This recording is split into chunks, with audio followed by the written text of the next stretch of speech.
for the Susan Taylor Podcast, where we discuss the yoga of mind, medicine, and healing. Author of Feeling Good Matters, Sexual Radiance, and the Vital Energy Program, Dr. Taylor imparts authentic knowledge and practical tools that inspire, educate, and empower us to be a healing force for positive change. So join us and take your life and our planet to the next level.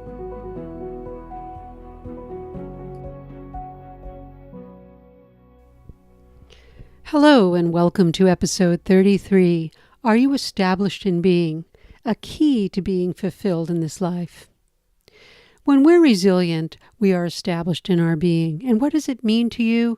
Well, when you become established in your being, that means to be aware of who you are, you know your life's purpose, and you also have an inner skill set to activate your own positive force.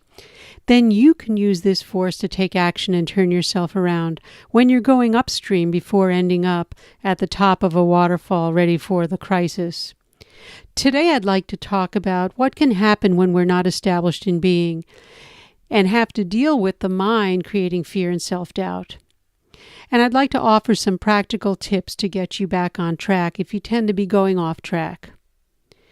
The most extreme measure of not being established in who we are is the act of taking our own life. And this week I had many requests to talk about suicide and why people take their own life. We're all saddened and awakened at the same time that the fact that there were two great souls this week that took their lives. And again, many of you have written in to discuss the topic, so I decided to post this for this week's podcast. And I want to talk to you a little bit about a yogic perspective on this. All human beings at one time or another have experienced trauma, pain, or loneliness, trying to make sense of what life is all about. We all struggle to figure out how the world works, and some do indeed take the time to observe and understand it. Many people just go on, really not taking the time to step back, observe, and understand it.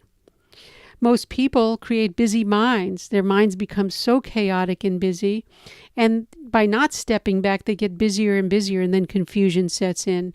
And we never could understand the workings of the world. It just doesn't happen. We tend to just believe things because we see or hear them, and we view the world according to our perceptions. Keep that in mind.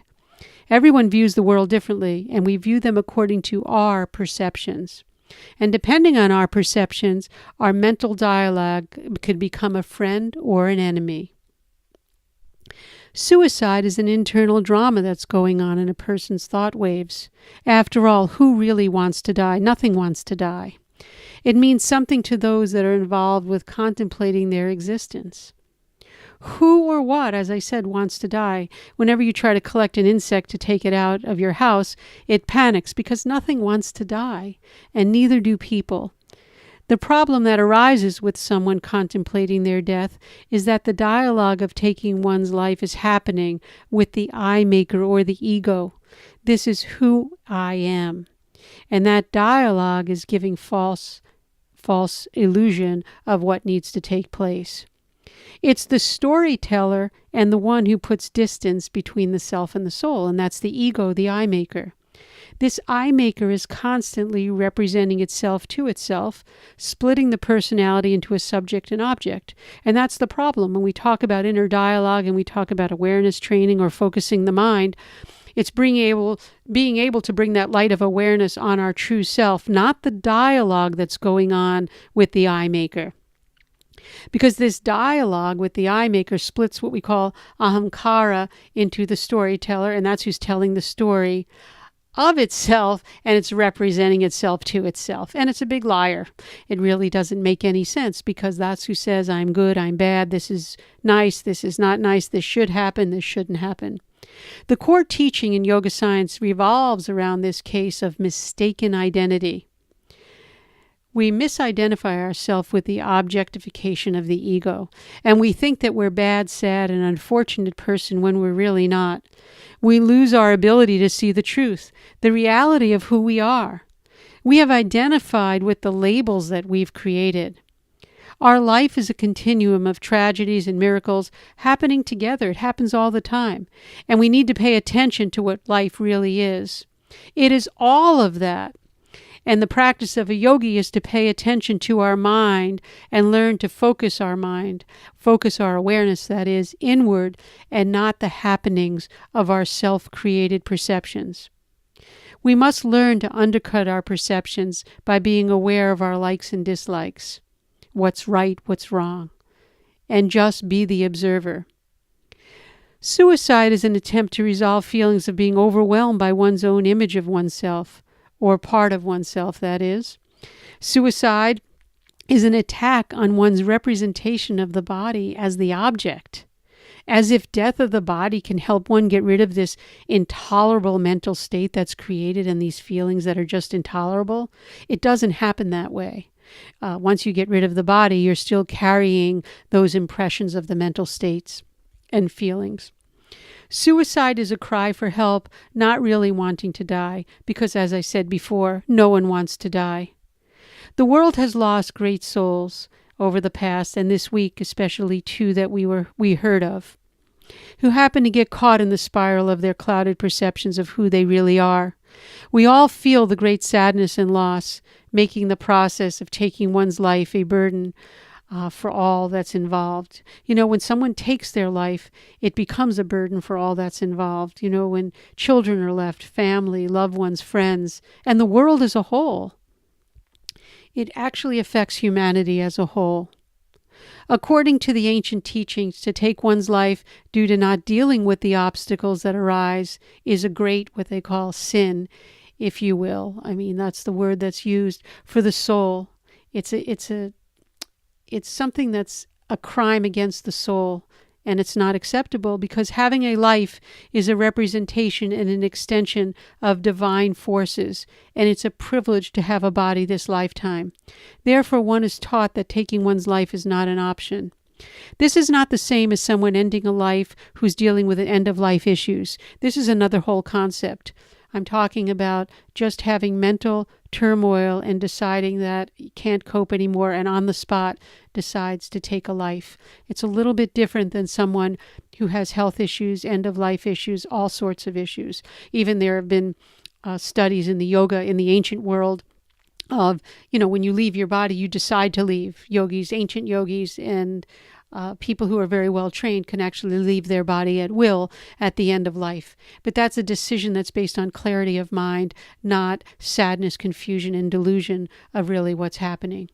Again, here I'm referring to getting caught up in the sadness and happenings of what we want and don't have in our life, leading us down a road of darkness and despair.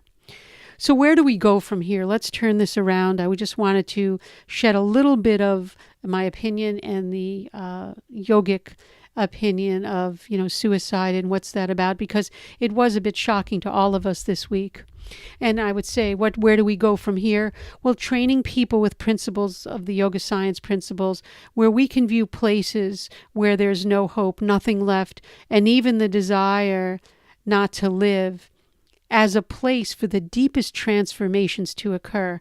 Whenever there's no hope or nothing left, and we stick with it and we travel through that road, that dark road, the transformation is the deepest that could possibly happen because it's such an extreme place to be, right? So then the extreme on the other side is a deep transformation. Death does not solve problems in the mind today. Sometimes we think that, but it really doesn't happen because you'll start your next life with where you left off. Yoga science relies heavily on awareness practices because if we come to understand who we are and our purpose in life and for being here, then we can live a life of freedom and fulfillment. We're able to step out of our small self and step into a light of our own awareness and help brighten the path for those that may be struggling. If the collective consciousness could be the healing force for positive change, then we can reach out and not convince someone that life is precious, but they will come to their own conclusion on their own. They will step into their own light. May the souls that have departed us during this week rest in peace, and may God bless all of you. Well, this brings us to the end of this episode. If you'd like to be notified weekly for new podcasts, please subscribe. The Susan Taylor Podcast is available on iTunes, Google Play, Stitcher, and TuneIn. Also on susantaylor.org, where you can click on the podcast to subscribe. Contact me at susantaylor.org if you have any questions, comments, or feedback. And I thank those of you that wrote in, and some of you spoke to me about the concerns of this week's tragedies, that I was able to perhaps shed a little bit of light and a collective consciousness of talking about it. And again, I'd like to say thank you for listening. And again, Susan Taylor Podcast does come out weekly. And until next time, remain calm, consciously aware, living in the moment.